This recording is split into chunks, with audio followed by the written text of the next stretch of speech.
Mason, Public Works Director for the City of Bloomington. It is 5:34 p.m. on Tuesday, June 20th, 2023. We are here in City Council chambers in Bloomington for the regularly scheduled Board of Public Works meeting. There is also on the agenda a Zoom link and meeting ID and passcode for anyone wanting to attend via Zoom. We're going to hopefully get that BPD officer on the Zoom meeting here right. Oh, perfect. So we can jump right in. I will turn it over to Board President Kyla Cox-Deckard and go ahead and get started. All right, thank you. I call to order this regular meeting of the Board of Public Works this Tuesday, June 20th of 2023. First up on our agenda, we have messages from board members. Do we have any messages from the board? All right. I'll offer just a quick thank you to City Utilities. During our last meeting, we had a conversation about one of their projects in the downtown area leading into the weekend of Grand Falloon and the Handmade Market, and they worked really hard, I think, to get that project completed, and just appreciated seeing that wrap up, and all the activity happening downtown that weekend was nice to see as well. Next up is petitions and remonstrances. This is the opportunity to make public comment about something not on the agenda this evening. If there's anyone here to make public comment about anything not on the agenda, now is the opportunity to do so. And if you're on Zoom, you can do that by raising your hand or using the chat function. If you are in person, you can approach the microphone at the podium. Do we have any members of the public online that want to offer public comment to items that are not on the agenda? I see nothing in chat or raised hands. Okay. Seeing none. Next up is appeals. First up, we have appeal of noise violation number 42253 at 557 South Dolima. There are two others at the same location. Are we going to hear about all three in this report?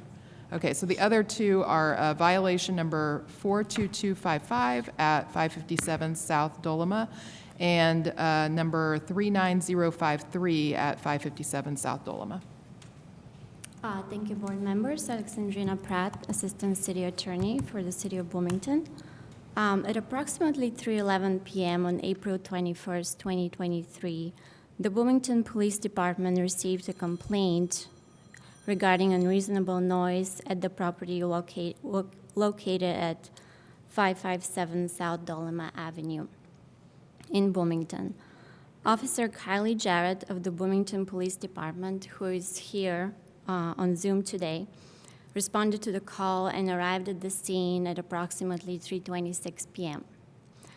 Officer Scott Reynolds arrived at the scene to assist at approximately 3:32 p.m.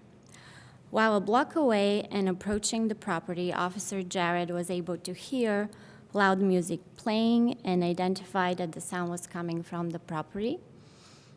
She arrived at the scene and identified two large speakers on the property that were amplifying music and facing west into the apartment complex.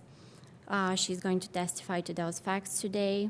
At approximately 4:40 p.m., Officers Jarrett and Reynolds made contact with Joseph Hardwick, Benjamin Kim, and Adam Madonia, who are the appellants and the occupants of the property. Appellants were issued a ticket each for unreasonable noise and assessed a fine of $50 each. The facts establish a noise violation of the City of Bloomington noise ordinance, which says that if the sound persists continuously or intermittently for a period of at least 15 minutes and can be heard outside the immediate premises from the location of the emitter by a person with normal hearing, then a violation has occurred. And now Officer Jarrett is going to testify to those facts.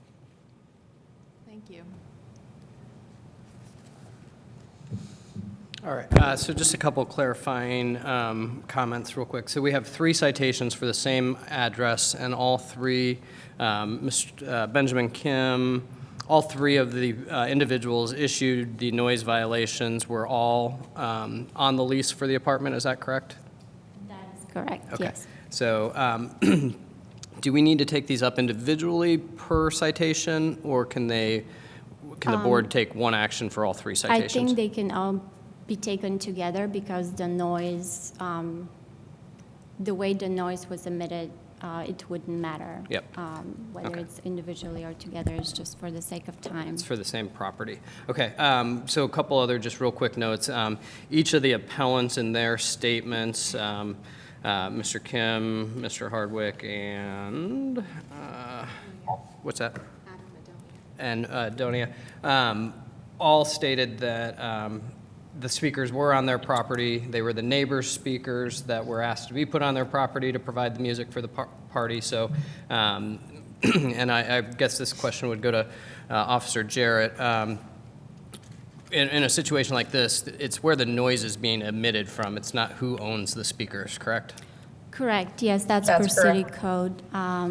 Under the code, and that's in the Perfect. staff report, shall be a violation of this chapter to play, use, operate, or allow to be played, used, or operated any radio, television, etc. So in this case, the appellants allowed noise to be operated on their property. Perfect.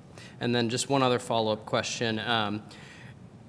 Is it typical that BPD would issue, if all three residents that are on the lease are at home at the time of the noise violation, is it typical we would issue 3 violations? If 2 of the residents weren't at home, it would just have been to the resident that was at home at the time? That might be a question for the officer. Kylie, are you able to answer that one? Yes, if you can hear me, that is correct. Yeah. That's standard practice. Got it. Thank you. All right. That answers my questions. Does the board have any questions?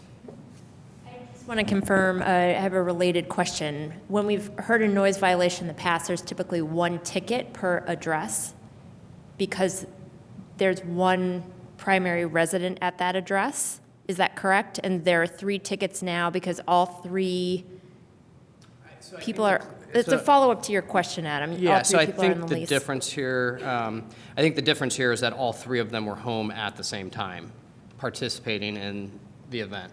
I think in other instances, when it's just issued to 1 person at an address, I think that may be when you just have that person home and other people on the lease aren't there. Correct.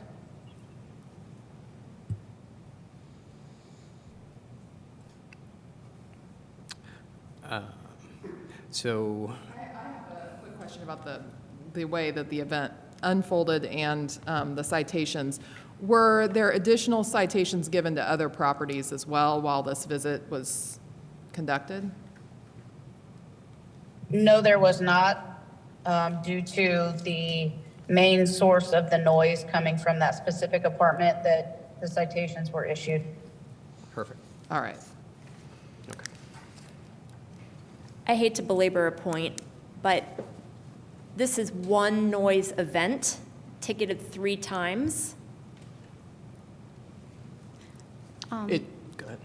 Maybe if you don't mind allowing Officer Jarrett to kind of explain the event Absolutely. and the situation, maybe why she was prompted to give out 3 appellants a ticket. That would be great. Thank you. Sure, I think it's already been addressed. However, it's standard practice for BPD. It is our discretion to cite all subjects on a lease at the residence for the noise citation that, where the noise is coming from. If you need further clarification, maybe ask a specific question on that, but it's policy, and it's just how we operate on whether to, or citing all individuals.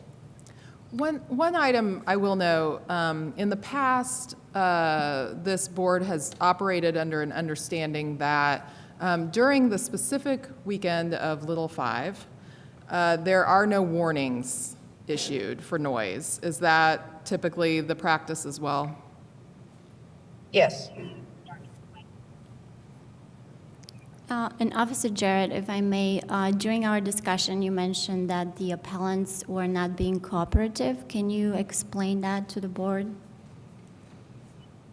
They were being very confrontational. It took them On first approach, they were outside. The music continued to play. Then they retreated back inside their apartment, and it took several minutes and a phone call to the property manager for the subjects to come back outside and address the police. But that in itself is not a reason why the citations were issued. It was based on the noise coming from the apartment or outside of the apartment where the speakers were located, which was just outside of the door. Did you have any conversations with the property manager? Because the property manager is mentioned in the appeal, or at least someone from the front office is mentioned in the appeal as having given permission for this type of an event to take place. I was just curious if you had any interaction with the property manager or someone from the front office. Other than him just being there, no. I did not have any conversation. There was no, to my knowledge, there was no permission granted other than just from the property, but nothing through the city of Bloomington to allow such noise. Thank you. Mm-hmm. Are the appellants present? I believe we have 2 of them on the Zoom link, yes. Yes. Okay. Well, if we don't have any other staff report on this item, then I would invite the appellants to speak, if they want to speak one at a time or just one representing the others. Adam, you've been asked to unmute if you would like to speak. Hello, can you hear me? Yes. Yeah. Yes, thank you. Perfect. And if you Okay, could just first I state, want to say if you could just state your name for us, then we know you're recorded. my name is Adam Madonia. Thank you. Perfect. So first I just want to say thank you for allowing us to be here and come present our case. So as you all aware, this was Little 500 weekend in Bloomington. And so in the spirit of Little 5, our neighbors wanted to throw a block party for the living complex where we lived. And so the days leading up to this event, they went to the front office and got this block party pre-approved. And they were actually able to go to every other door on our living complex and put up posters for this block party, as well as posters in the front office and on the shuttles driving to and from campus. So a lot of people around this living complex knew that this was going to happen. And it was scheduled for 2 o'clock on this Friday, but at 2 o'clock, it started to rain, and it was raining really hard, and our neighbors didn't want their speakers to get wet, so they asked if they could put their speakers on our property. And we had no problem with the neighbors putting their speakers in front of our place, so we agreed.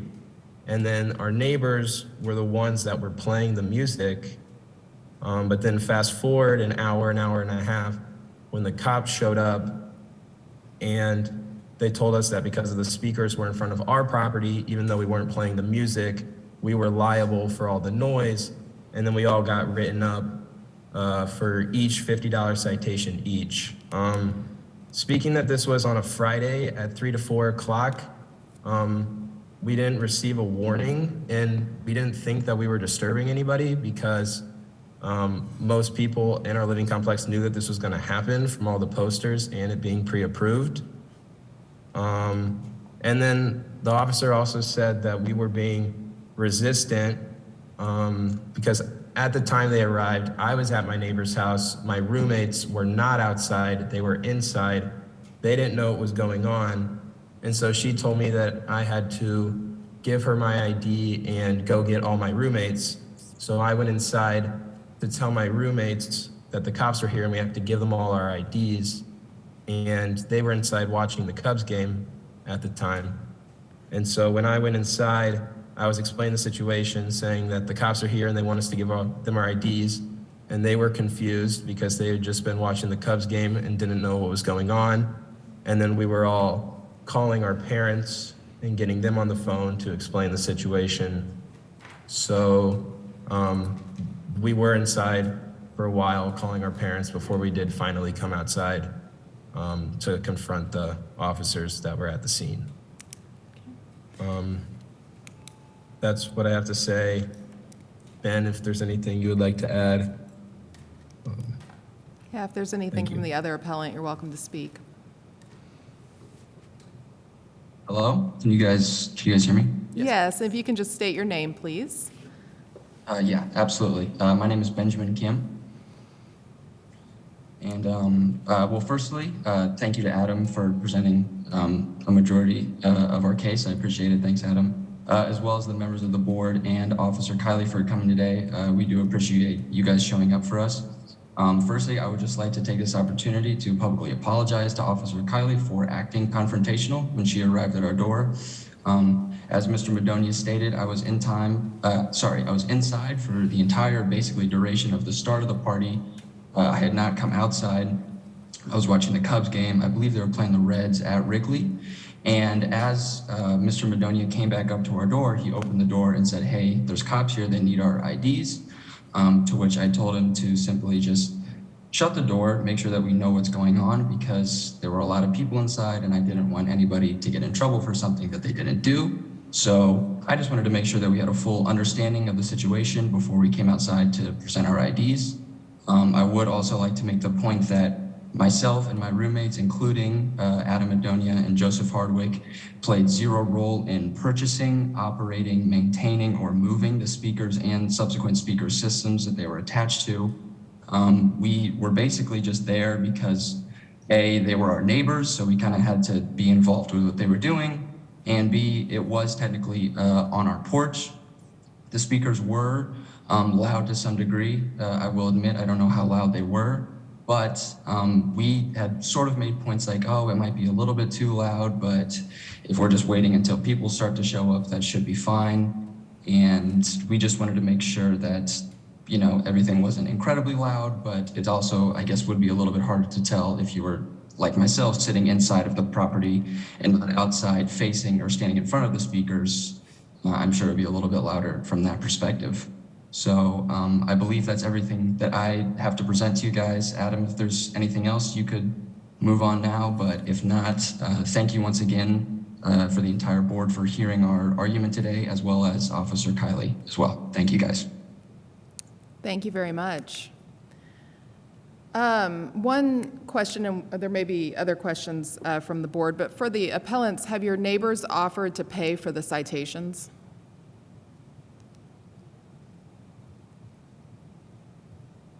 Adam or Ben, that question was for you. Board President. Yes, sorry. Go ahead. Could you hear me now? Yeah. Yes, we can. And if you can just state your name Yeah. again, just so we make sure we record it properly. Yeah, gotcha. I am Benjamin Kim, and they had initially offered to help out, I guess you could say. They hadn't really specified a certain dollar amount or anything to that degree, but this was a while ago. This was back in April, so as far as now is concerned, we haven't really had any updates from them, but also we were more so looking to just see what developed from this hearing before we went on to reach back out to them. Okay, that makes sense. Thanks. Other questions from the board?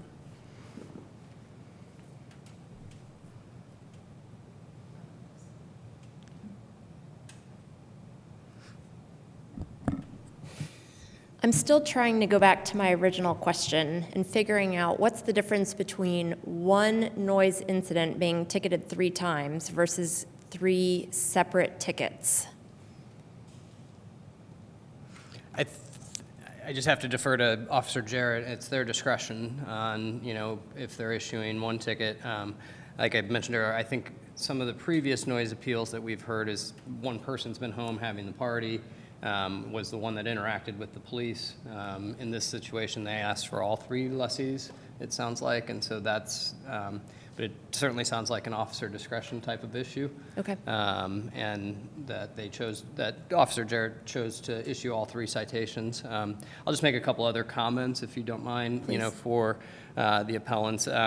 You know, whether or not they purchased the speakers or anything else, they allowed the speakers to be on their property, making the noise that was part of the citation. So, you know, as much as they want the neighbors were hosting the party, the noise emanated from their property. So that is where the citations would be issued per standard practice. As as Board President Cox-Deckard mentioned, it has been standard practice for many years where during Little 500 weekend, there's not a warning issued for noise violations. It's, trying to just keep situations under control from the get-go. And then just a final comment is that, even if the apartment manager or apartment complex approves a party on their site, it doesn't mean that city code doesn't need to be followed. City code does not differentiate between if the noise is being made at 4 p.m. or 4 a.m. It's excessive noise in code, and that's what the officers found. So just those comments wanted to make sure I mentioned. Thank you.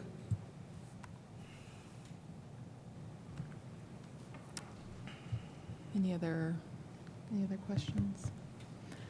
Yeah, I think that, to the question I asked earlier about the neighbors offering to pay, that's the situation at this point, I think that the group is facing is, discussing that among the people who were involved, and hopefully you can sort that out as to who was responsible in that. In the city code view, it is the person who is occupying the property and allowing the noise to continue, which would include all three of the residents there at the time. So that would be the city's interpretation of that. And then hopefully you can sort that out with the others who have been responsible for the event.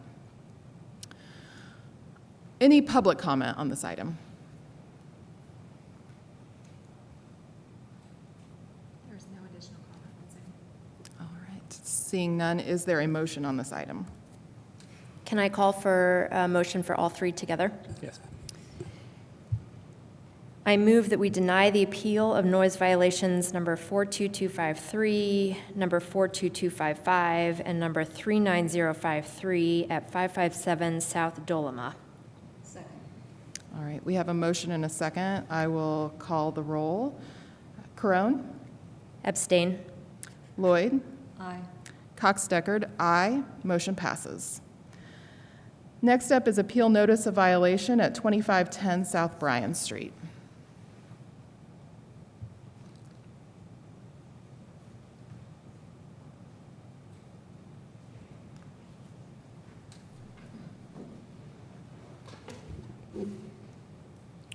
My name is Kenny Lyford. I'm a neighborhood compliance officer for Housing and Neighborhood Development.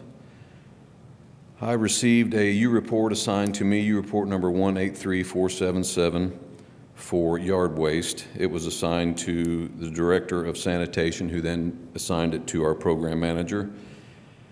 And upon my arrival, the complaint was valid. There was yard waste, brush piles, some excessive growth. After trying to speak with a person who said he lived there, he kind of told me he didn't care to do what I wanted, and so at that point I issued a warning citation. This was on 4/19 of 23. I went back on 5/26 of 23, which is a little longer than we normally do or wait, and there was no change in the yard, so I issued a $50 citation on 5/26 of 23, and that's why we're here for the appeal. Thank you. I'll just make a couple quick notes from the work session. Since then, and I believe the pictures that are in the packet are from pictures that were taken last Friday, so the situation hasn't changed even as of current. Program Manager John Hewitt and Assistant Director of Hand went out and saw the site as well, documented those pictures as well. In talking with Mr. Hewitt, I simply asked, is the fine warranted? And the answer was yes, that there's violations of Title VI here, so that's all I have. Thank you. Is the appellant present? And if the appellant's on Zoom, if they can indicate with chat or raised hand, that would be helpful too. I do not see the appellant on Zoom. The appellant was made aware of the meeting. They sent the appeal in. Yep. You made them aware of the meeting. Yes. Sorry. Yes. All right. Any public comment on this item?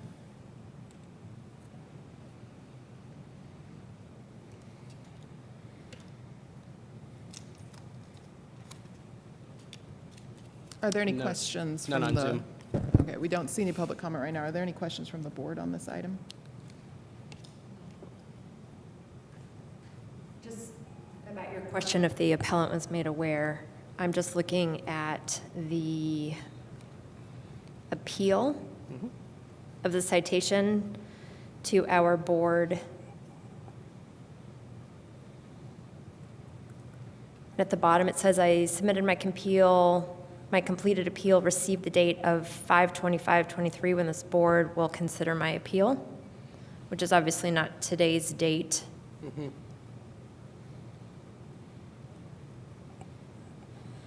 I'm not sure of when things get mailed to people who appeal. I just handle my end, I guess. That's the date she completed the form. That is not the date that she was given to. Be here. Was she made available, or made aware? I believe she was. I'm trying to confirm right now. Okay, that's fine.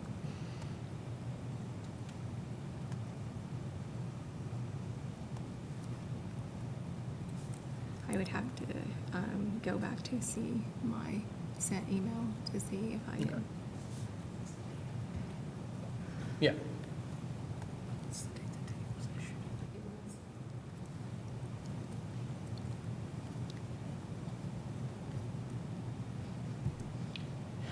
I did tell her it would be the June 20th meeting.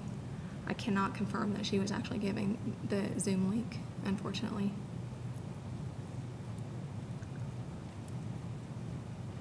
I did tell her it was the June 20th meeting. I don't know We that I gave her. communicated the date Okay, to her. thank you. so- I did communicate the date.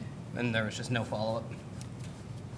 I do not believe I included her on the Zoom link. No, but she didn't follow up to No, that she email. did not. So she was made aware of the meeting date, but did not follow up from that at all. Okay.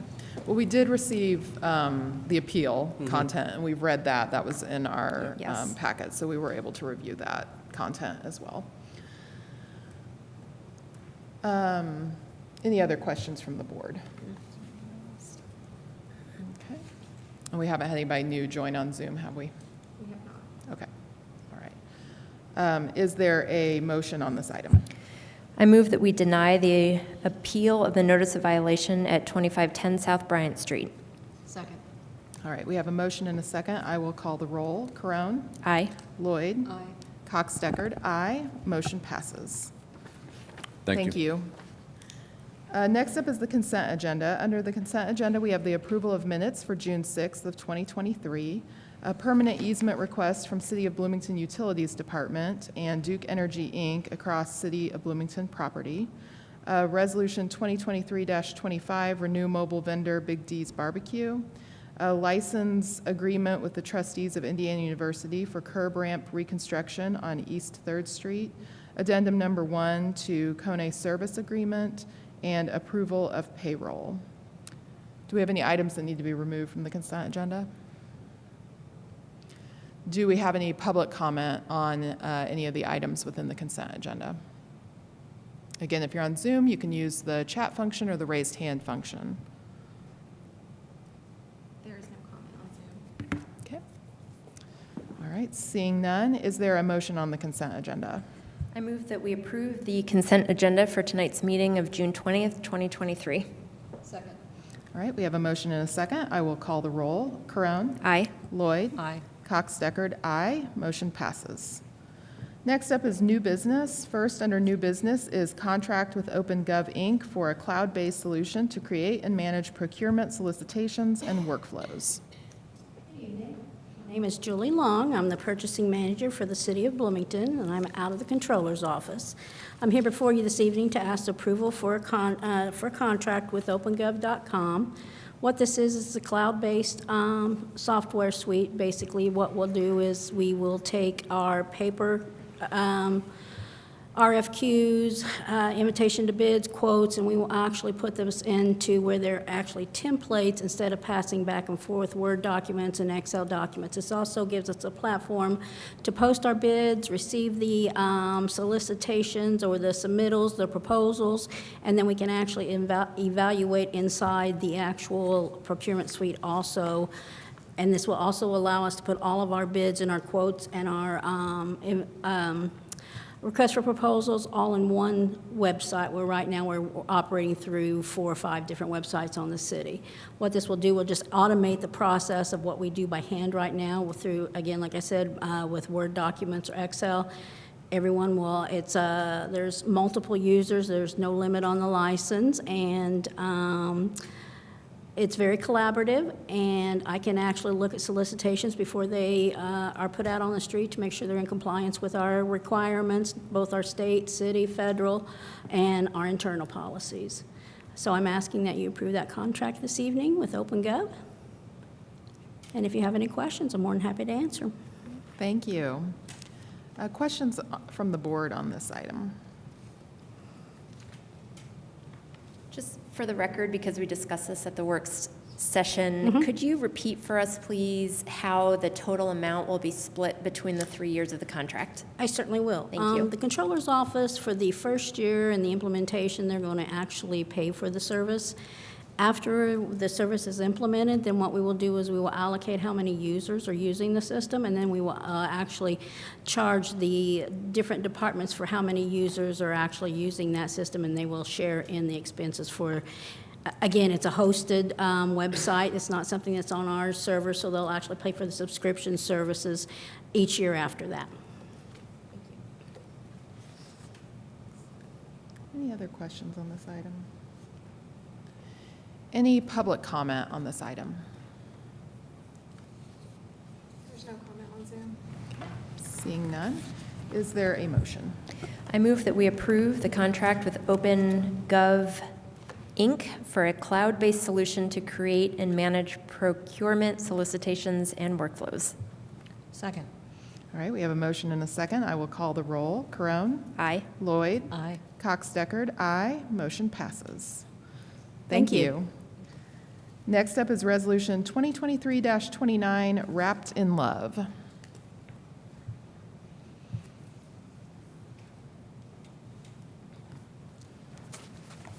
Hi there, everyone. My name is Holly Warren. I'm the Assistant Director for the Arts for the City of Bloomington. So the city, in partnership with Middleway House, proposes the approval of the Wrapped in Love program, which places sweaters created by area fabric artists on city trees in the public right-of-way. The city proposes to partner with Middleway House to use the Wrapped in Love program as a platform to convey the city's messaging against domestic violence, sexual violence, and human trafficking, and past or present unequal treatment of persons based on demographic factors irrelevant to inherent human worth. The city believes that efforts to promote and encourage education, kindness, charity, civility, and respect will help us heal from past violence, abuse, and discrimination and move forward to a brighter collective future. By using designs that celebrate these values, as well as the unique features and history of our shared community, the sweaters help the city convey its beliefs and attract attention to labels that each sweater carries that provide critical information about resources for victims of domestic violence, sexual assault, and human trafficking. Sweaters will be placed on the trees between September 1st and October 15th of each year, and they may remain there through March 31st of the following year. The city will provide Middleway House with annual funding to support the creation and installation of sweaters. Happy to answer any questions. Thank you. Questions on this item?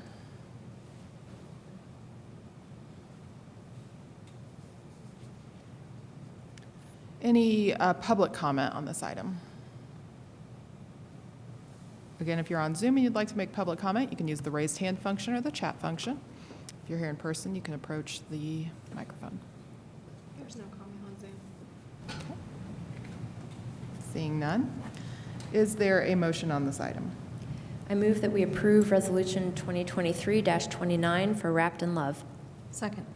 We have a motion and a second. I will call the roll. Carone? Aye. Lloyd? Aye. Cox-Deckard? Aye. Motion passes. Thank you. Thanks. Next up is construction agreement with CSX Transportation, Inc. for the Beeline Extension Project. Good evening, Neil Copper with the Engineering Department. A section of the city's Beeline Extension Project will be constructed adjacent to railroad tracks owned by CSX Transportation. CSX requires an agreement between us and them in order to provide inspection and flagging services during construction of that project. The total agreement amount is $47,300. A portion of that, $14,300, is actually related to design review, which is the next item on this agenda, and $33,000 of that is related to this item, the inspection and the flagging during construction. Staff has reviewed and supports the agreement, and I'd be happy to answer any questions. Thank you. Questions on this item? Any public comment on this item? There's nothing on Zoom. Seeing none, is there a motion? I move that we approve the construction agreement with CSX Transportation, Inc. for the B-Line Extension Project. Second. All right, we have a motion and a second. I will call the roll. Corone? Aye. Lloyd? Aye. Cox-Deckard? Aye. Motion passes. Next up, we have addendum to agreement with CSX Transportation for budget increase. Again, Neil Copper, same project, the B-Line Extension Project, coordinating with CSX Transportation. This agreement is related to review of the designs for the project. There's an existing agreement in place for a total amount of $12,100. That's the price in order for CSX to review the city's designs. And CSX has requested an increase of $2,200 for a new final amount of $14,300. Again, staff has reviewed this and believes that the agreement is necessary, and I'd be happy to answer any questions. Thank you. Questions on this item? Any public comment on this item? There is nothing on Zoom. Seeing none, is there a motion? I move that we approve the addendum to the agreement with CSX Transportation for a budget increase. Second. All right, we have a motion and a second. I will call the roll. Corone? Aye. Lloyd? Aye. Cox-Deckard? Aye. Motion passes. Next up is change orders number 1 through 3 for the 17th Street Multi-Use Path West project. Again, Neil Copper with the Engineering Department.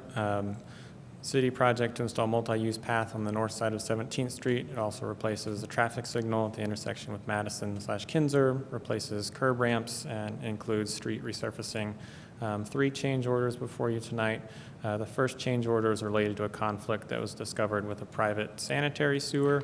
It involved relocating and changing the type of storm sewer inlet. The second change order is essentially the topsoil item was left out of the quantities for the bid, and it does need to be included in order for us to pay for that item. And the third change order is when the project was originally scoped, we felt that the pavement on a portion of the street was in good condition and did not require replacement. After looking at it a few years later now, it has definitely deteriorated. We do think it would be in the city's best interest to include that paving, and it would be most efficient for the city to include it as a portion of this project. So that is the third change order. I'd be happy to answer any questions. Thank you. Questions on this item? Any public comment on this item? There's nothing on Zoom. Seeing none, is there a motion? I move that we approve change orders numbers 1 through 3 for the 17th Street Multi-Use Path West project. Second. All right, we have a motion and a second. I will call the roll. Corone? Aye. Lloyd? Aye. Cox-Deckard? Aye. Motion passes. Thank you. Thanks. Next up is contract with Tool Design Group LLC for an SS4A Safe Streets and Roads for All action plan. Ryan Roebling, Planning Services Manager, Planning and Transportation. Yeah, we're asking for a contract for Tool Design Group LLC for the creation of a Safe Streets and Roads for All action plan. The Safe Streets and Roads for All action plan will ensure that the city is eligible for the SS4A program funding. The action plan will facilitate the creation of tools and strategies that reinforce the community's approach to roadway safety, ultimately working towards the preservation of lives and preservation or decreasing of significant harm, and will be amended into the city's transportation plan. The funding to meet these goals is provided through the SS4A program, and we are hopeful that this contract will allow us to meet the 2024 fiscal year program dates. And then I do have a quick adjustment. I inadvertently lied to you during the work session. Jazz Warren was listed in both, and I did not realize that she had previously been listed. Sorry, I'm new. Previously, I had only been the tech support person for the College and Walnut study, so I wasn't familiar with their team. And then Drew Parker's also listed in both. His role in the SS4A is large, but he's no longer he will be the deputy project manager rather than the project manager, which will be Dean Chamberlain. And I can answer any questions. Thank you. Questions on this item?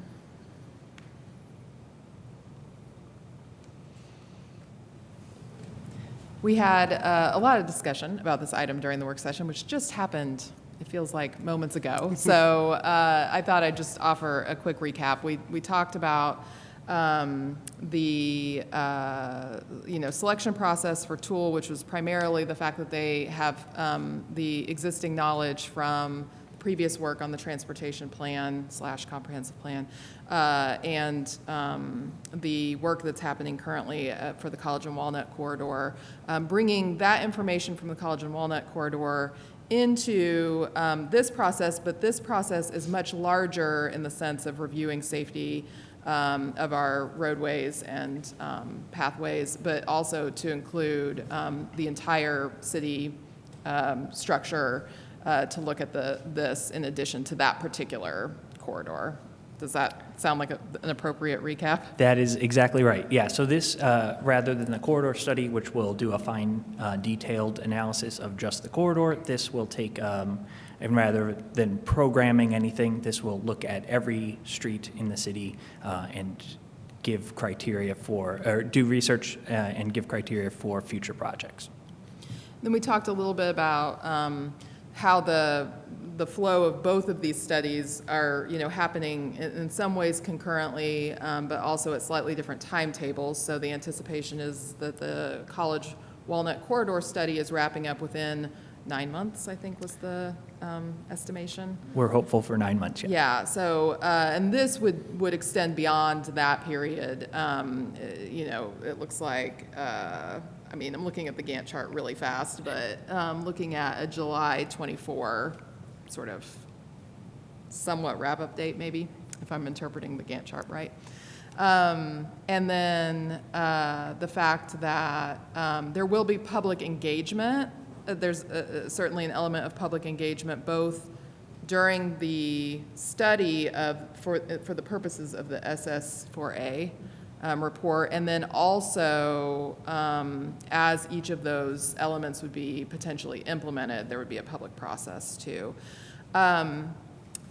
Because I have that Gantt chart in front of me, one of my questions was just, I see engagement and collaboration listed, task 4. It looks like it goes from August of 23 through November of 23. Does that mean sort of the public engagement period is included in that?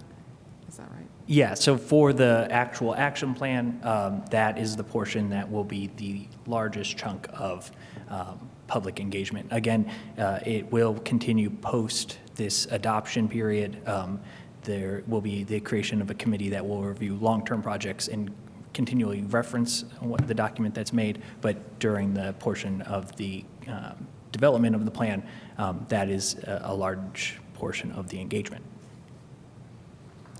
A question I didn't think to ask during the work session.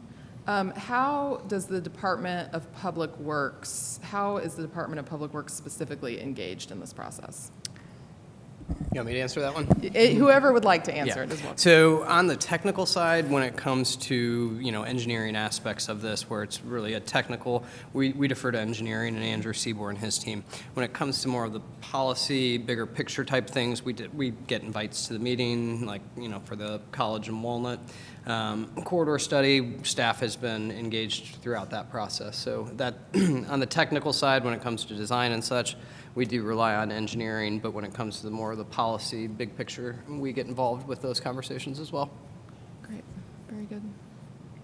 Other Questions? All right. Any public comment on this item? I see nothing on Zoom. Seeing none, is there a motion? I move that we approve the contract with Tool Design Group LLC for a Safe Streets and Roads for All action plan. Second. All right, we have a motion and a second. I will call the roll. Carone? Aye. Lloyd? Aye. Cox Deckard, aye. Motion passes. Thanks. Next up is lane closure request from Scannell Properties on East Longview Avenue. This is July 5th, 2023 through July 25th, 2023. Paul Kerber with engineering. Scannell Properties is continuing their Curry Urban project at the corner of Longview and Pete Ellis. They're requesting a single lane closure with flaggers. It'll be for 10 days between July 5th and July 25th. It'll be between 8 a.m. and 11 a.m.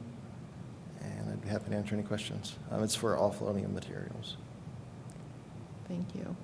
Questions on this item? Any public comment on this item? There is nothing on Zoom. Okay. Seeing none, is there a motion? I move that we approve the lane closure request from Scannell Properties on East Longview Avenue from July 5th, 2023 to July 25th, 2023. Second. All right, we have a motion and a second. I will call the roll. Carone? Aye. Lloyd? Aye. Cox Deckard, aye. Motion passes. Thanks. Thanks. Next is lane and sidewalk closure request from AEG.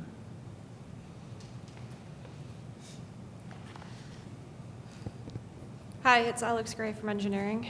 I am back with a permit from AEG.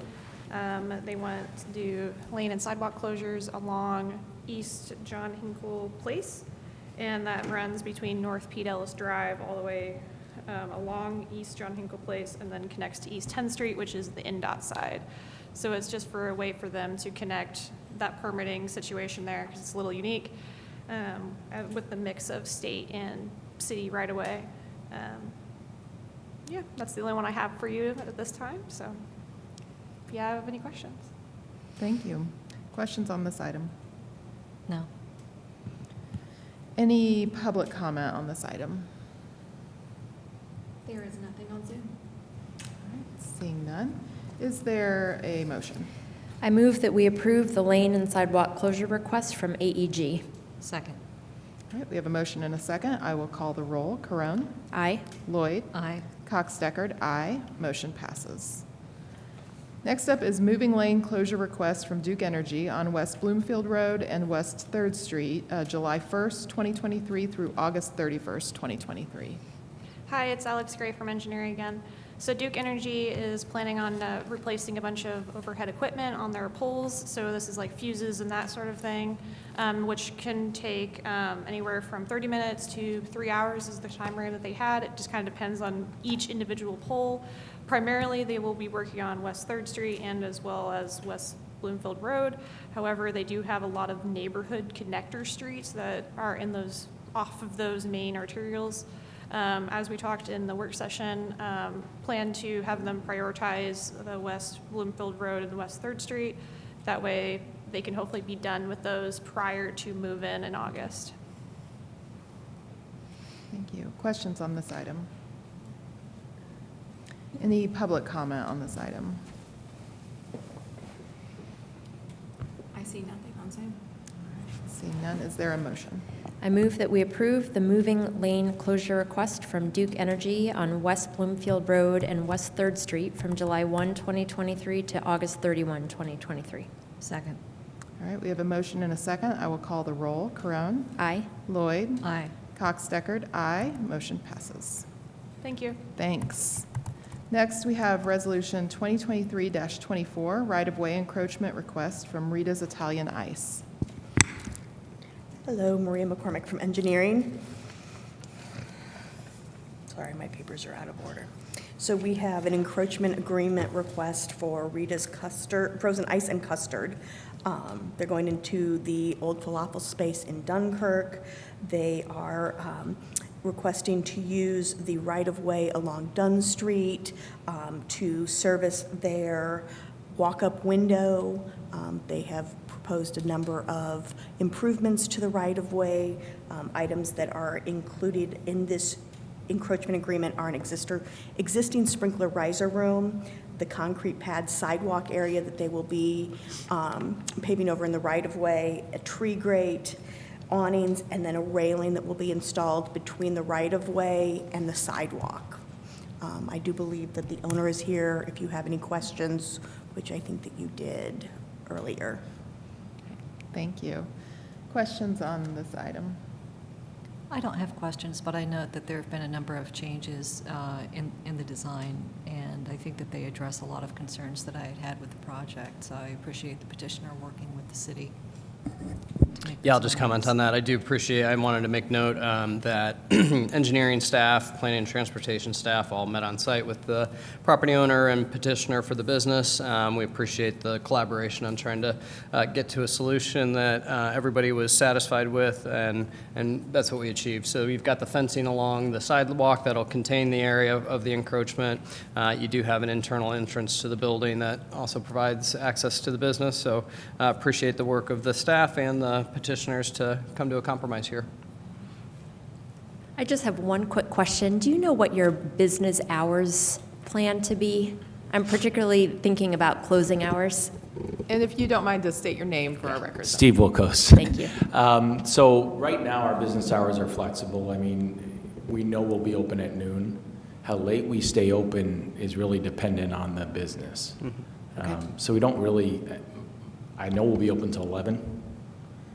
Whether we'll be open later or not, I think really depends on the guests and what they think. And just one more thing I might add is that on the original drawing, we showed 2 windows. We've gone to 1. Yes. And created a better way of where we don't have meandering. So our goal is to keep everybody against the building if we have that queue, and then obviously use the inside to serve as well. So. Thank you. Yep. Thanks. Any other questions from the board? Any public comment on this item? There is nothing on Zoom. All right. Seeing none, is there a motion? I move that we approve Resolution 2023-24, the right-of-way encroachment request from Rita's Italian Ice. Second. All right, we have a motion and a second. I will call the roll. Carone? Aye. Lloyd? Aye. Cox-Deckard? Aye. Motion passes. Thank you. Thanks. Next up is Resolution 2023-28, right-of-way encroachment request from the Alumni Hall Store. Maria McCormick for engineering again.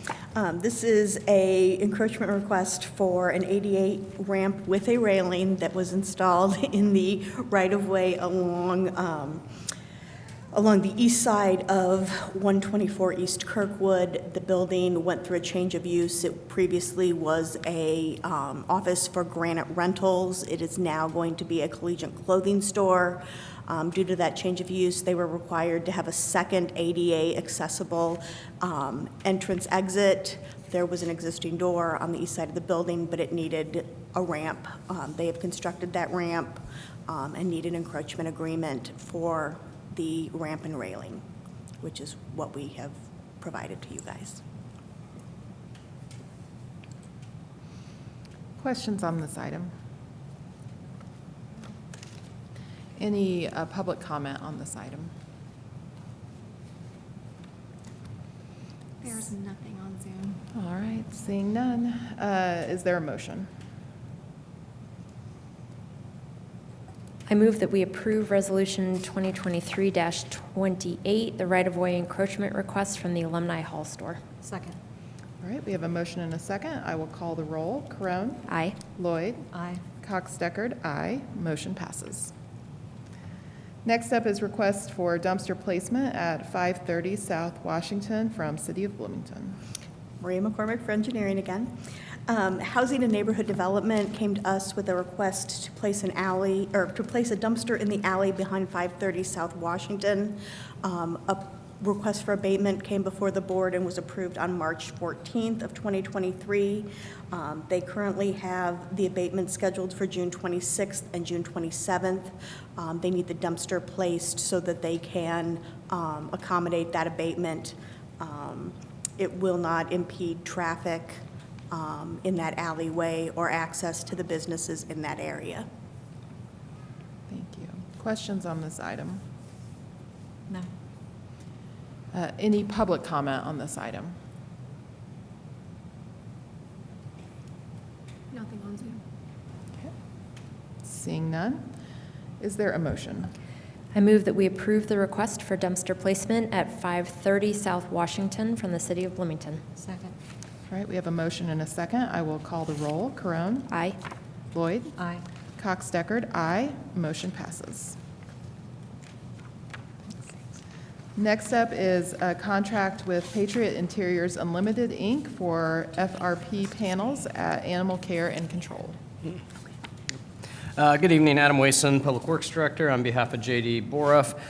This is a small project down at the Animal Care and Control Center facility to add a protective layer to some drywall walls in the hallways that lead back to the kennels. FRP is intended to protect the walls from scuffing and damage and moisture while cleaning the walls. We solicited 3 bids. Only 2 provided quotes for this, Patriot Interiors and Ancris LLC. Patriot Interiors had the low quote amount for $9,980, and we would request your approval on this project. Happy to answer any questions. Questions on this item? Any public comment on this item?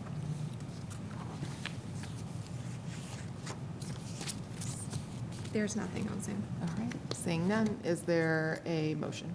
I move that we approve the contract with Patriot Interiors Unlimited, Inc. for FRP panels at Animal Care and Control. Second. All right, we have a motion and a second. I will call the roll. Caron. Aye. Lloyd. Aye. Cox Deckard, aye. Motion passes. Next up is staff reports and other business.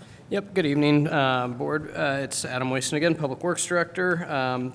A couple brief updates mentioned earlier in our work session about these. First, we have Duke Energy had a scheduled Sunday workday on June 11th. That was a rain day. They did not get to complete the work. They're looking to move that to this coming Sunday. This is down on South Rogers Street. So staff is working with them on that change of date for that. Just a couple notes from Public Works. So first, we took some sanitation rate updates to the City Council last week, and unfortunately, a final decision of not approving the rates as proposed. So that vote failed with the council after some deliberations and conversations about different rate model structures. So we'll be working throughout the month of July to work with the council on a different rate package, hoping to move that forward in late July and early August before our budget process. And then just another update, want to make a note of an error in reporting to the City Council that Public Works made, myself. But we did a sidewalk and pavement report, condition report to the City Council, and as part of that, we often use lane miles or center line miles or miles of sidewalk as how we try to present that data and information in an effort to try to provide some scope and some different perspective on what that actually means in terms of square footage. We asked our consultant and our contractor to provide some calculations for us. There was a major error in those calculations, so we're working on a formal update to that presentation and a memo to the council on what errors were present in the report, why they existed the way they did, and go from there. In the end, it means we don't have 7.7 billion square feet of sidewalks in the community, but we're working towards official correction with the council on that, so just want to make the board and others aware of that one. But that's all I have for you today. Thank you. All right, next up is approval of claims. Are there any questions on the claims? Any public comment on the claims? We have nothing on Zoom. Seeing none. Is there a motion on the claims? I move that we approve claims tonight in the amount of $654,167.53. Second. All right, we have a motion and a second. I will call the roll. Corone? Aye. Lloyd? Aye. Cox-Deckard, aye. Motion passes. And if there is nothing else this evening, then I will call for adjournment.